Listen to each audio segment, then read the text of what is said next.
నవంబర్లో IVF ప్రొసీజర్లో 50% of అన్ని 49 బ్రాంచ్లో త్వరపడండి.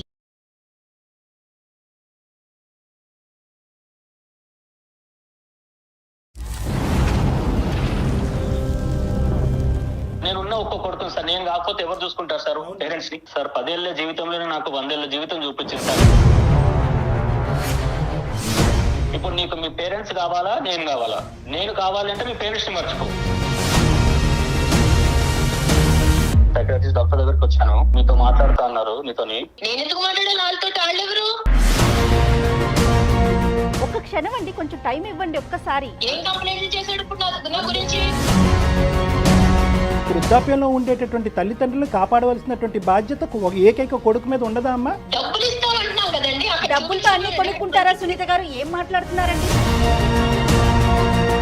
సిటీ లైఫ్ లో ఈ రోజు రేపు ఎవరో ముసలోళ్ళు మేరేసుకుని ఎవరో తప్పమ్మా సునీత. ఆ ముసలోళ్ళకి వస్తే ఎన్ని చెయ్యాలండి? ఎన్ని సాకరీలు చేస్తే అవుతాయి అన్ని? అయ్యో, రేపొద్దున్న మనం కూడా అదే పరిస్థితిలోకి వెళ్తాం సునీత. మనం ఇక్కడితోనే ఆగిపోమండి. మేమంత త్యాగమూర్తులు కాదు, నేను మాకంత ఓపికలు లేవు. మీకు నమస్కారం. జీవితాంతం ఆ తల్లిదండ్రులు కొడుకుతో మాట్లాడకుండా ఎలా ఉండగలరమ్మా? ఏ కాలంలో ఉన్నారు మేడం మీరు? మీరు వాస్తవంలోకి రండి సార్. మేము బుద్ధి గడ్డి తిని నీ కాన్ఫరెన్స్ కాల్ కలపమన్నాం. నేనేం తక్కువడేం కాదు, మీ దగ్గర రావుడిలో నటించేస్తున్నాడేమో. ఈ రోజు నీకు గట్టిగా మేము మాట్లాడాలని అనుకుంటే కనుక అతన్ని ఇంటికి వచ్చాక పెన్నం మీద పెట్టి వేయించేస్తావని భయం మాకు. లేదో చెప్తున్నారు కదా, ఇరు ఎన్ని ఇంకేమన్నా ఉంటే చెప్పుకున్నారు. కాళ్ళ మీద పడి ఏడ్చి అప్పుడు రా, నీకు అప్పుడు ఉంది, నీకు ఇంట్లో రా, వచ్చాక చెప్తాను, ఇప్పుడు కాదు. వెల్కమ్ టు అందమైన జీవితం. నమస్తే కళ్యాణ్. నమస్తే జయ గారు. నమస్తే అమ్మా. కళ్యాణ్ గారు, హైదరాబాద్ నుంచి ఒక మెయిల్ వచ్చిందండి. అతని పేరు భాస్కర్. ఒక్క నిమిషం. ఈ ప్రోగ్రామ్కి అందమైన జీవితం అనేటటువంటి ఒక చక్కటి పేరు నామకరణం ఎవరు చేశారు? ఎలా వచ్చింది కాన్సెప్ట్? ఫస్ట్ జీకే గారు, గోపాలకృష్ణ గారు, నేను, మన క్రియేటివ్ హెడ్ ఆయన నేను డిస్కస్ చేసుకున్నాం. ఇలా చేస్తే బాగుంటుందేమో, ఒక చిన్న ఐడియా, జస్ట్ ఒక లైన్ ఫామ్ అయిందండి. వెంటనే మీకు కాల్ చేయటం, మనం ముగ్గురం కూర్చోవటం, మాట్లాడుకోవటం, కాన్సెప్ట్ డిజైన్ చేసేసుకున్నాం కదా. అల్టిమేట్గా మనకేంటి, మన జీవితం సాఫీగా అందంగా వెళ్ళాలనుకుంటాం. సో ఈ పేరు చాలా బాగా కనెక్ట్ అవుతుంది. ఇది చూద్దామా అన్నారు ఆయన. వెంటనే మన ఎండి గారు సుమన్ గారికి చెప్పటం, ఆయన కూడా సూపర్, గో హెడ్ అనేసారు. సో అలా అందమైన జీవితం స్టార్ట్ అయిందండి. చాలా సంతోషం అమ్మా. ఒక కాలర్ ఉన్నారండి, మనకు ఒకళ్ళు మెయిల్ చేశారు హైదరాబాద్ నుంచి. అతని పేరు భాస్కర్ అండి. ఏదో ఉద్యోగం చేసుకుంటున్నారు, పెళ్ళయింది. సమస్య ఏంటంటే భార్యతో, తన ఫ్యామిలీతో, తన తల్లిదండ్రులతో, ఇటు భార్యతో మధ్యలో నలిగిపోతున్నాను. నేను ఎటు ముందుకు వెళ్ళలేకపోతున్నాను, వెనక్కి రాలేకపోతున్నాను. ఏం చేయాలో నాకు అర్థం కావట్లేదు. చాలా సెన్సిటివ్ విషయం ఇది. డాక్టర్ గారితో ఖచ్చితంగా నా విషయం గురించి మాట్లాడాలి అనే ఉద్దేశంతో మీకు మెయిల్ చేస్తున్నానని చెప్పి పెట్టాడండి అతను. నెంబర్ కూడా ఇచ్చారు, ఒకసారి కాల్ చేసేయమంటారా? పిల్లలు ఉన్నారమ్మా? మనకు తెలీదు. పిల్లలు ఉన్నారు. హలో భాస్కర్ గారు. మేడం, ఎవరండి మీరు? నేను జయానండి, అందమైన జీవితం, సుమన్ టీవీ అందమైన జీవితం ప్రోగ్రామ్ నుంచి కాల్ చేస్తున్నాను. మేడం నమస్తే. మేడం నమస్తే అండి. మీరు మాకు మెయిల్ పెట్టారు, సో మీతో మాట్లాడదామనేసి కాల్ చేశాను. ఫ్రీ ఉన్నారా? మాట్లాడొచ్చు మేడం. రైట్. డాక్టర్ గారు కూడా ఉన్నారు. ఒక్కసారి మీ సమస్య ఏంటో ఒకసారి బ్రీఫ్గా చెప్తారా? తప్పకుండా మేడం. Right sir. నమస్తే భాస్కర్ గారు. నమస్తే. నమస్కారం సార్. చెప్పండి సార్, ఎవరిది సమస్య? సార్ సమస్య ఏంటంటే, ఎప్పుడైనా సరే మా పేరెంట్స్ పొరపాటున ఎప్పుడైనా మమ్మల్ని చూడాలని వస్తుంది సార్.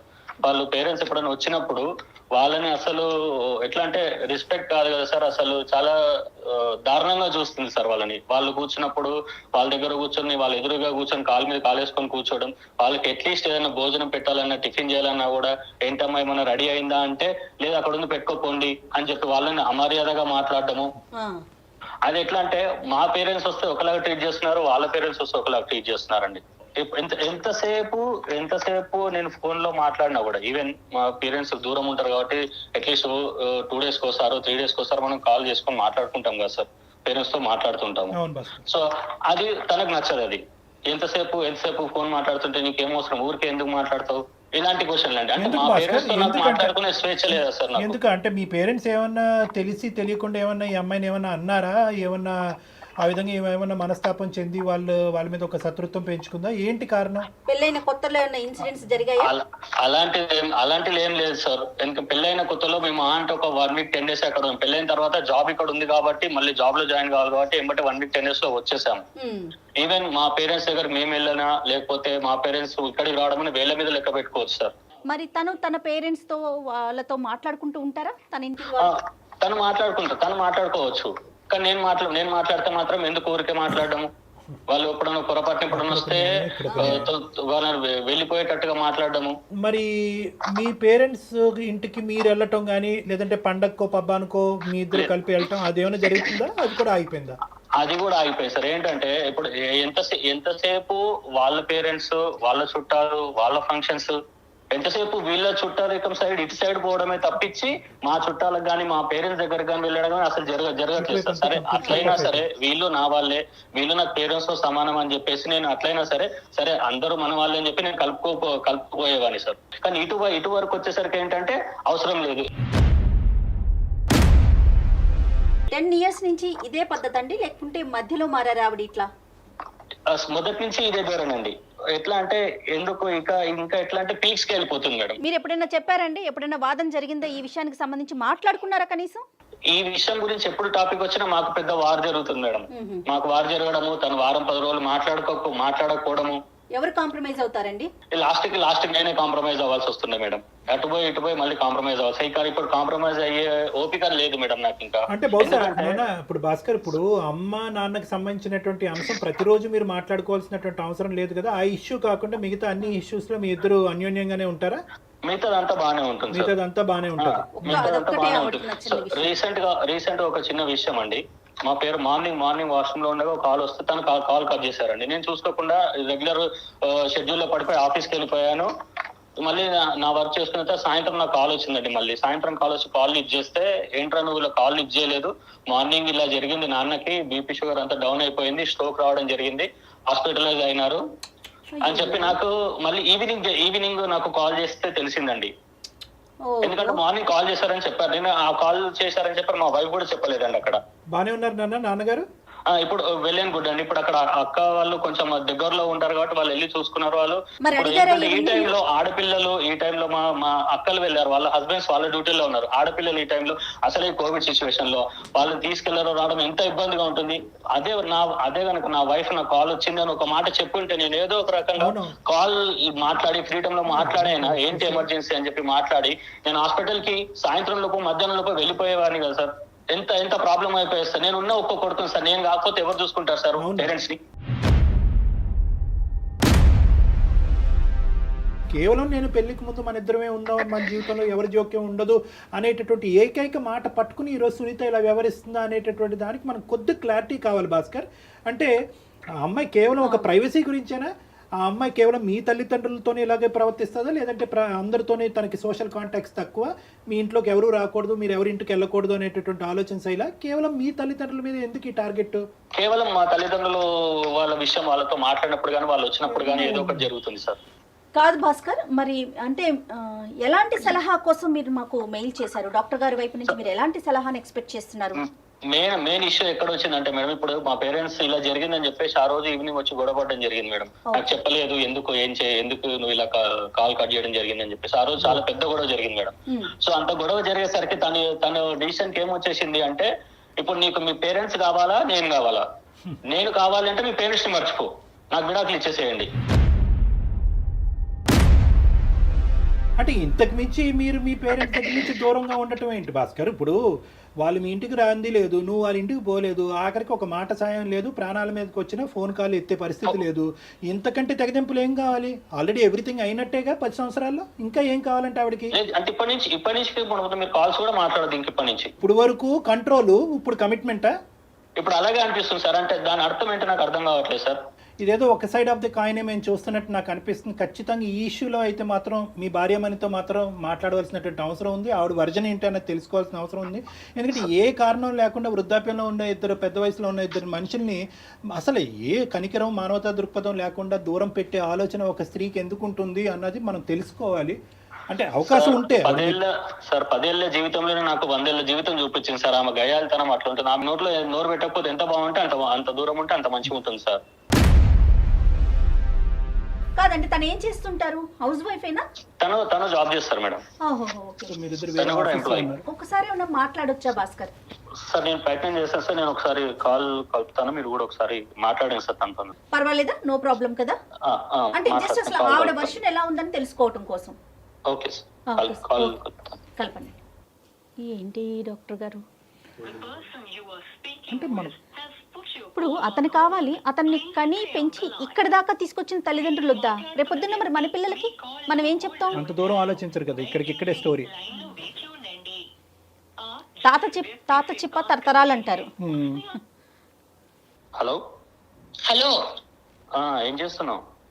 ఏదో చేస్తున్నాను. ఏంటి ఇప్పుడు? ఏం చెప్పండి. పిల్లలు ఏం చేస్తున్నారు? ఆన్లైన్ క్లాసులు జరుగుతున్నాయి కదా, కూర్చున్నారు అక్కడ. వాళ్ళు తెలుసు కదా, మళ్ళీ నన్ను అడుగుతావేంటి? అయ్యో, ఏంటి, ఎందుకు చేసావు? చెప్తాను సరే. నేను ఇక్కడ సార్ని డాక్టర్స్ దగ్గరకు వచ్చాను, సైకాట్రిస్ట్ డాక్టర్ దగ్గరకు వచ్చాను. మన సమస్య గురించి ఒకసారి సార్ కూడా మీతో మాట్లాడుతా అన్నారు. మీతోని నేను ఎందుకు మాట్లాడాలి వాళ్ళతో? వాళ్ళెవరు? నాకేం సంబంధం వాళ్ళతోటి? నువ్వు వెళ్ళవు, నువ్వు విను. నువ్వు వాళ్ళు ఏం చెప్తారో నువ్వు విను. కాదమ్మా, కాదు సునీత గారు. ఓకే, ఆ నలుగురిని చేరేస్తున్నావు అన్నమాట ఇప్పుడు. అయ్యో సునీత గారు, ఏంటో వినుకాస్తా నువ్వు. కదమ్మా, ఒక్క సెకండ్ అమ్మా. అమ్మ సునీత, నమస్తే అమ్మా. నా పేరు డాక్టర్ కళ్యాణ్ చక్రవర్తి అమ్మ. నేను మానసిక వైద్య నిపుణుడిని ప్లస్ రిలేషన్షిప్ కౌన్సిలర్ని. నాతో పాటు జయ గారు కూడా ఉన్నారు, సీనియర్ యాంకరు. అంటే ఏంటండి చెప్పండి. ఏంటి ఇప్పుడు? ఏంటి ఇప్పుడు? ఏం వినాలి నేను ఇప్పుడు? అమ్మ నీ జీవితం సునీత గారు, మీతో మేము ఏం మాట్లాడలేదండి. అప్పుడే మీరు ఏం వినాలి అనే ప్రశ్న వేసేస్తున్నారు. ఒక్క క్షణం అండి, కొంచెం టైం ఇవ్వండి ఒక్కసారి. చెప్పండి. కాదు సునీత గారు, ఏదో చిన్న డిస్టర్బెన్స్ నడుస్తోందని చెప్పి భాస్కర్ గారి ద్వారా మాకు తెలిసింది. అంటే మేము మధ్యలో వచ్చే ప్రయత్నం కాదు, కానీ అసలు జరిగిన సమస్య ఏంటి, ఎక్కడ మీరు హట్ అవుతున్నారు అనే కోణం తెలుసుకుందామని అంతే. ఎవరిని కూడా కించపరిచేటటువంటి ఉద్దేశం కానీ ఎవరి వైపు వేలెత్తి చూపెట్టేటటువంటి ఉద్దేశం కాదు. భాస్కర్ గారు ఏంటంటే మనస్తాపం చెంది 10 సంవత్సరాలు మా జీవితంలో ఒక ప్రాబ్లం వచ్చిందండి, కంటిన్యూస్ గా అది నడుస్తూనే ఉంది. ఏం చెప్పుకున్నాడు ఆయన మీ గురించి? నా గురించి మీ దగ్గర నాకు తెలియదు కదా. ఏం కంప్లైంట్ చేశాడు ఇప్పుడు నా గురించి? కంప్లైంట్ కదమ్మా, అన్ని విషయాల్లో మా భార్య పర్ఫెక్ట్ అండి. ఎక్కడ వేలెత్తి చూపేది లేదనే చెప్పారమ్మా మీ గురించి. మా అమ్మ నాన్న విషయం వస్తే కనుక అగ్గిలం మీద గుగ్గిలం అవుతుందండి. ఫోన్ లేదు, కాంటాక్ట్ లేదు, ఇక్కడికి వెళ్ళటం లేదు, అక్కడి నుంచి ఇక్కడికి రావటం లేదు. వాళ్ళ తల్లిదండ్రులకు సంబంధించినటువంటిది ఒక న్యాయం, మా తల్లిదండ్రులకు సంబంధించినటువంటి ఒక న్యాయం. ఆడ పేరెత్తితే నేను ఎందుకు మండిపడతానండి? ఈయన ఏం చేశాడో మీకు తెలియదు, నా గురించే చెప్తే. నేను చేసేది, నేను మాట్లాడేది మీ అందరికీ కనపడతాను ఇప్పుడు కూడా. నాకేదో చెప్తామని చూస్తున్నారు. అందు గురించే ఈ కాల్ చేసాం. నీ వర్జన్ వినాలనే ఉద్దేశం. నువ్వు కోపంగా ఉన్నావు, గట్టిగా మాట్లాడుతున్నావు, మేమేమి అది తప్పుగా భావించట్లేదు. మీ మనసు మీకున్నటువంటి టెన్షన్స్ మీకున్నాయి, కానీ దయచేసి ఒక 2 నిమిషాలు ఇతను ఈ విధంగా ఎందుకు మాట్లాడాడు అన్నది మీ వర్జన్ చెప్పండి అమ్మా. ఏమయ్యా ఇప్పుడు నువ్వేం చెప్పావు? అప్పుడు నువ్వు పెళ్ళప్పుడు నువ్వేం చెప్పావు చెప్పు. మన ఇద్దరమే ఉంటాము, ఎవరు ఉండరు, ఇన్ని ప్రేమగా చూసుకుంటాను అని చెప్పావా లేదా అప్పుడు? మరి ఇప్పుడేమో 10 ఏళ్ళు కూడా అవ్వకుండానే నువ్వు మళ్ళీ ఆళ్ళు తీసుకొచ్చి నన్ను ఎత్తి మీద ఎత్తానంటే నేనేం చేయాలి? నేను ఊరికే కూర్చున్నానా? పొద్దున్నే వాళ్ళకి ఇప్పుడు ఆరోగ్యం బాగాలేదు, వాళ్ళని చూసుకోవడానికి వాళ్ళ కొడుకు కాకపోతే ఎవరు చూసుకుంటారు వాళ్ళని? ఆరోగ్యం బాగాలేకపోతే అక్కడ ఎలా వదిలేస్తారు వాళ్ళని? ఎవరో ఒకళ్ళు చూసుకుంటారు. మనుషులు పెట్టు. ఇప్పుడు నేను ఇక్కడికి తీసుకొస్తే నేను మాత్రం ఎక్కడ చూస్తాను? సాయంత్రం పొద్దున్న వెళ్ళిన దాన్ని సాయంత్రం 5, 6 కానీ ఆ ఉద్యోగం అవ్వదు. ఇంటికి వచ్చేటోడికి 7 అవుతూ ఉంటే మా పిల్లల్ని చూసుకోవడానికి 2 గంటలు సరిపోవట్లేదు అక్కడ. నువ్వు వాళ్ళని తీసుకొచ్చి పెడతానంటే ఇప్పుడు మనుషులు పెట్టి చూపించాలి తప్ప నేను చూసే టైం గానీ నా పిల్లల్ని పెంచుకోవడానికి నాకు టైం లేదు. ఆ మనుషులు లేదు, అక్కడే పెట్టుకో అక్కడ డబ్బులు ఇచ్చేస్తాం కదా. అమ్మ సునీత, కేవలం అప్పుడు పెళ్లికి ముందు ఆ మాట అలా అన్నాడనే ఉద్దేశంతోనే నువ్వు ఈ రోజు ఇలా ఉన్నావు అమ్మా? మాకు 1,00,000 ఉన్నాయి సార్ ఇక్కడ. మాకు పిల్లలు లేచి మేమిద్దరం బయటికి వెళ్ళి ఇంటికి వస్తేనే గానీ కుదరదు. పొద్దున్న సాయంత్రం పిల్లల్ని చదివించుకోవాలా, వాళ్ళని ఎలా పెంచుకోవాలి, పొద్దున్నే లెగాలి, ఇంట్లో వంటలు చేసుకోవాలి, పనులు ఇవే సరిపోతున్నాయి. కానీ మధ్యలో ఈ కరోనాలు, దరిద్రాలు ఇవి సచ్చినాయి కదా. ఇప్పుడు అలా కదమ్మా, కరోనా సునీత గారు, కరోనా ఉండొచ్చు, ఏదన్నా ఉండొచ్చమ్మా, కానీ వృద్ధాప్యంలో ఉండేటటువంటి తల్లిదండ్రులను కాపాడవలసినటువంటి బాధ్యత ఏకైక కొడుకు మీద ఉండదా అమ్మా? డబ్బులు ఇస్తామంటున్నాం కదా. కదండి అక్కడ డబ్బులతో అన్ని కొనుక్కుంటారా సునీత గారు? ఏం మాట్లాడుతున్నారండి? సారీ అండి ఇట్లా అంటున్నందుకు. ఎవరో సిటీ లైఫ్ లో ఈ రోజు రేపు తెల్లారు లేసి ఎవరికాళ్ళు ఉద్యోగాలు చేసుకుంటా సాయంత్రం నైట్ అయిపోయి ఇంటికి వచ్చేటప్పటికి ఎవరో ఈ ముసలోళ్ళని మేరేసుకుని ఎవరో తప్పమ్మా సునీత, చూడట్లేదండి. ముసలోళ్ళు అదే మాట అనుకోమ్మా. రేపొద్దున్న మనం కూడా అదే పరిస్థితిలోకి వెళ్తాం సునీత. మనం ఇక్కడితోనే ఆగిపోమండి. మానవత్వం మంట కలిసిపోలేదమ్మా, అర్థం చేసుకో. వాళ్ళకిలాగా మేము వచ్చి మీరు పడవండి, పిల్లల మీద మేము పడవం, వాళ్ళు వచ్చి పడతారేమో, మేము వచ్చి పడవం. మా ప్లాన్లు మాకు ఉంటాయి. రేపొద్దున అమ్మ వృద్ధాప్యం అనేటటువంటిది ఎక్స్క్లూజివ్ గా భాస్కర్ తల్లిదండ్రులకు కాదు, మీ తల్లిదండ్రులకి వృద్ధాప్యం వస్తుంది, మీకు వృద్ధాప్యం వస్తుంది. రేపొద్దున పెద్ద అయిన తర్వాత మీ పిల్లలు కూడా వాళ్ళ భార్యలు అంటారు, అరే డబ్బులు పడేసారా ఎందుకు పోయి చూసేదని అంటారు వాళ్ళ భర్తలతో. అది ఓకేనా మీకు? అదే చెప్తున్నానండి. ఇప్పుడు వాళ్ళు మా అమ్మ నాన్న గురించి నేనే వాళ్ళని విడిగా చూసుకోవట్లేదు. వాళ్ళు చూసుకోవాలని నాకు ఉంది. వాళ్ళు పెద్దోళ్ళు అయిపోయారు కానీ నేను వాళ్ళని చూసుకోవట్లేదు. ఎందుకంటే నాకు అంత టైం లేదు. అది అర్థం చేసుకోరేంటండి? ఎందుకు చెయ్యాలి? బయట చెయ్యాలా, ఇంట్లో చెయ్యాలా ఈ పనులు? ఈయన వచ్చేసి ఆయనకేమో ఇంట్లో పనులు ఏముండవు, బయట పనులు ఆయనతో సమానంగా నేను చేస్తున్నాను. ఆ ముసలోళ్ళకి వస్తే ఎన్ని చెయ్యాలండి? ఎన్ని సాకరీలు చేస్తే అవుతాయి ఎన్ని? వచ్చి కూర్చుంటే అయిపోయింది అనుకుంటున్నారా? కానీ మీరు ఆ ముసలోళ్ళు అనే ఆ పదాన్ని మాత్రం ఆపుకోలేకపోతున్నారండి సునీత గారు. అది వినటానికి కూడా చాలా బాధ అనిపిస్తోందమ్మా. ఉన్నప్పుడు ఆరోగ్యంగా ఉన్నప్పుడు వేరే వాళ్ళు లేందే మీ భర్త వచ్చారా, లేకుంటే మీ తల్లిదండ్రులు లేందే మీరు వచ్చారా? ఒక్కసారి ఆలోచించండి. ఏ కాలంలో ఉన్నారు మేడం మీరు? ఏ కాలంలో ఉన్నారు? మాకు కుదరట్లేదని చెప్తున్నాం కానీ చూడమని అనట్లేదు కదా. డబ్బులు ఇస్తాం అంటున్నాం కదా. అమ్మ మీరు ఏమన్నా అమెరికాలో ఉన్నారమ్మా? హైదరాబాద్ లోనే కదా ఉన్నారు. కుదరకపోవటం ఏంటి? హైదరాబాద్ లో ఉంటే ఇక్కడ మాకు నడవదండి. మాకు నడవదు. వాళ్ళు కూర్చోబెట్టి వాళ్ళకి చాకరీలు చేసి వాళ్ళకి సేవలు చేసే టైం మాకు లేదు. పిల్లల్ని చూసుకోవాలా, ఇవి చెయ్యాలా, మాకుండే బాధలు మాకున్నాయి. అంతేగాని నేను చూడను అనట్లా. డబ్బులు ఇస్తాం అక్కడ ఉంచుకోమంటున్నా. ఎవరు మా ఇంటి దగ్గర మీరు ఇంత స్ట్రాంగ్ గా మాట్లాడటానికి వేరే కారణం ఏదైనా ఉందా వాళ్ళ వైపు నుంచి? అడగండి. అక్కడ ఉన్నారు కదా ఆయన, మీ దగ్గరికి వచ్చాడు కదా ఆయన, ఏదో చెప్పుకుంటున్నాడు కదా నా మీద కంప్లైంట్లు.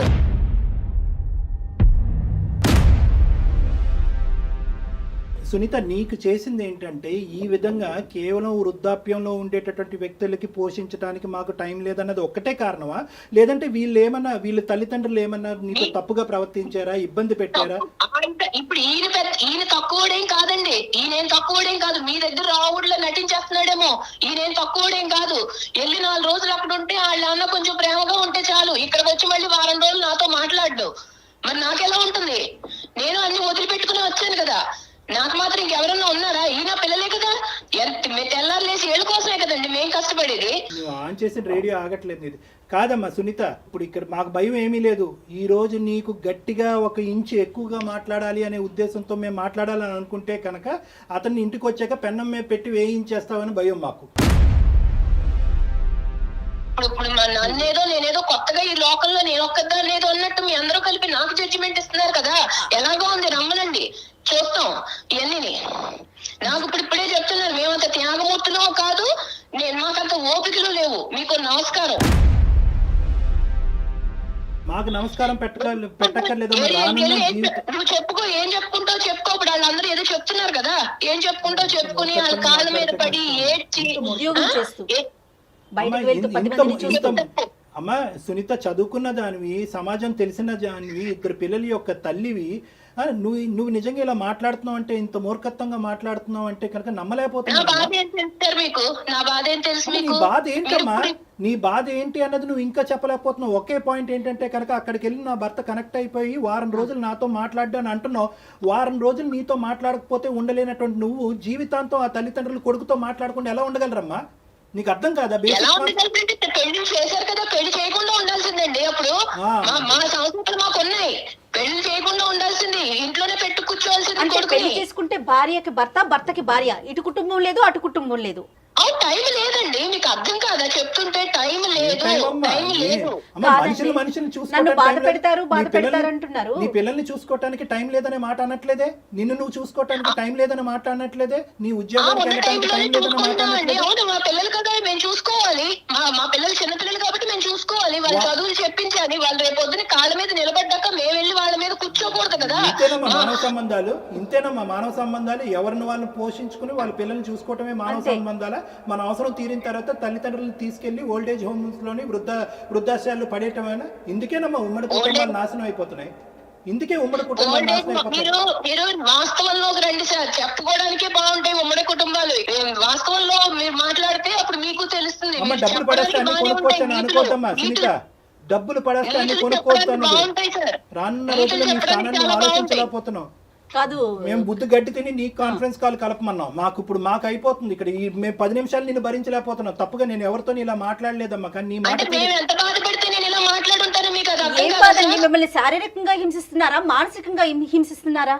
ఏం బాధపడుతున్నారో మీరు? మేము అనుకున్నట్టు ఆయన ఉండడు సార్, ఉండడు. తెల్లారు లేచి వాళ్ళ పాటే అమ్మ నాన్న ఏమైపోతున్నారు, ఇక్కడ మీ పిల్లలు ఏమైపోతున్నారు ఆయనకు అక్కర్లేదు. కాదమ్మా సునీత, ఒక్కసారి కొంచెం నిదానంగా ఆలోచించండి. ఇవాళ రేపు పెద్దవాళ్ళు లేక ఉద్యోగాలు చేసే ఆడవాళ్ళం ఎంత నలిగిపోతున్నాం కదా. అది మీ సైడ్ కావచ్చు, అతని సైడ్ కావచ్చు. ఒక పెద్దవాళ్ళు అమ్మో అమ్మమ్మో నాయనమ్మో ఎవరన్నా ఒకరుంటే రేపొద్దున మన పిల్లలకి ఆసరా కాదు. మాకు ఎక్స్ట్రా పని తప్ప వాళ్ళ వల్ల మాకు ఉపయోగం లేదు. నువ్వు అసలు ఒక్క నిమిషం 1 మినిట్ కూడా ఈ రోజు నుంచి నెక్స్ట్ రోజు గురించి ఆలోచించలేకపోతున్నాము. నీకు broad minded thinking, futuristic thinking లేదు. సారీ, నిన్నేమి నిందించట్లేదు, కానీ ఒక్క మాట చెప్తాను. నాకు ఇచ్చే ముందు నా బాధ కూడా మీరు అర్థం చేసుకుని చెప్పుంటే బాగుండేది. మీకు అమ్మా, ఆయన ఏం అదే చెప్పాడో కదమ్మా, నా మీద తెలీదు. అదే కదా తల్లి. భాస్కర్ ఫోన్ చేసినప్పుడు ఏంటయ్యా ఇలా మాట్లాడుతుంది, ఒక ఆడదలాగా ఎక్కడ ప్రవర్తించేటటువంటి దానికి దాఖలాలే లేవు అని చెప్పి పొగుడుతున్నాడు నీ భర్త, నీ గురించి అన్ని ఇష్యూస్ లో బాగుందండి ఇది అది అని చెప్పి. నీ నోటి ద్వారానే ఈ రోజు నువ్వు నీ జీవితాన్ని చండాలం చేసుకున్నావు అమ్మా. ఇప్పటి వరకు నీ మీద మాకు ఎటువంటి నెగిటివ్ నా ఇంప్రెషన్ బాధ లేదు. చెప్పుకుంటే మీకు అలా అనిపిస్తుంటే నేనేం చేయలేను కదా. నా బాధ ఇది నా బాధ. ఈ మనిషి మీ ఇంట్లోంచి వాళ్ళ తల్లిదండ్రులు బాగోగులు తెలుసుకోవటం గురించి దొంగతనంగా ఫోన్ మాట్లాడవలసిన అవసరం ఏముందమ్మా? అతను నిజం చెప్తున్నాడు, అబద్ధం చెప్తున్నాడు, పోనీ దీనికన్నా చెప్పు. అవునండి, వాళ్ళు మాట్లాడుకునేది ఏంటనుకుంటున్నారు? నా గురించి చెప్పుకోవడమే తప్ప వాళ్ళు మామూలుగా మాట్లాడుకోరు సార్. నేను ఎందుకు ఊరికే వద్దంటాను, ఎందుకు చెప్తాను? దాంట్లో ఒకటి జరిగేవి ఏంటంటే ఇక్కడ నేనేం చేస్తున్నాను, నా గురించి కంప్లైంట్లు చెప్పడమే అతనికి పని, వేరే పని ఏమీ లేదు. అక్కడి నుంచి వాళ్ళు చెప్పినట్టు ఈయన నడుచుకుంటాడు ఇక్కడ. మీకేం తెలుసు ఎన్ని? అమ్మా అదే ఉద్దేశంతో మొన్న ఫోన్ కాల్ కట్ చేసావు. అతని ప్రాణాల మీకు వచ్చుంటే అమ్మా, పెద్ద ఆయన ప్రాణాల మీకు వచ్చుంటే ఈ రోజు నాకేం తెలుసు అండి, వాళ్ళు ఎందుకు చేశారో నాకేం తెలుసు. రోజు ఈ చర్చ కార్యక్రమాలు పెట్టుకుంటారని నేను కట్ చేశాను, అంతేగాని అడుగుంట్లో పోలేదని నాకు తెలుసా? తెలిస్తే కట్ చేస్తానా?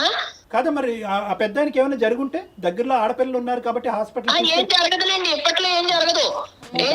దివ్య భవిష్యవాణి ఏదో అంటారు, అన్ని ఉన్నట్టున్నాయమ్మా నీ దగ్గర అన్ని. అమ్మా ఐఎమ్ సారీ అమ్మా, జీవితం అంటే ఇది కాదమ్మా. భాస్కర్, ఇంకా సేపు మేము మాట్లాడితే నీ సిచ్యువేషన్ ఇంకా డిటీరియేట్ అయ్యేటట్టుంది. అందమైన జీవితం యొక్క పర్పస్ ఏంటంటే ఉన్న స్థితిని అలాగన్నా ఉంచాలి, లేదంటే కరెక్ట్ చేయాలి. ఉన్న స్థితిని దిగ్గజార్చేటటువంటి ఉద్దేశం మాకు లేదు. పెనం మీద నుంచి పొయ్యిలో పడే పరిస్థితిని మేము తీసుకురాం మిమ్మల్ని. సారీ అండి సునీత గారు, సారీ అమ్మా.